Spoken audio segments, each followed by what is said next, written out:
أعوذ بالله من الشيطان الرجيم.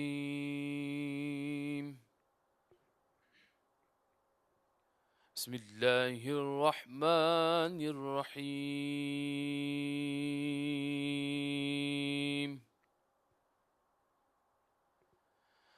ولما برزوا لجالوت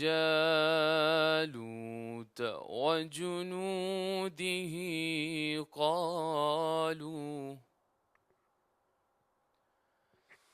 قالوا ربنا أفرغ علينا صبرا وثبت أقدامنا وانصرنا على القوم الكافرين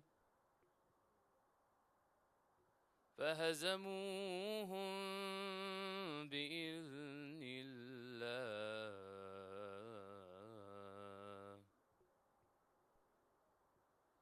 وقتل داود جالوت وآتاه الله الملك والحكمة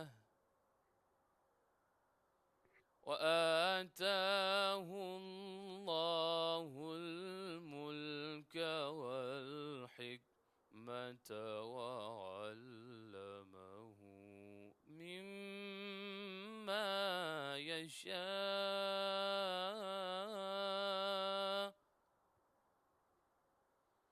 ولولا دفع الله الناس بعضهم ببعض لفسدت الأرض ولكن الله ذو فضل على العالمين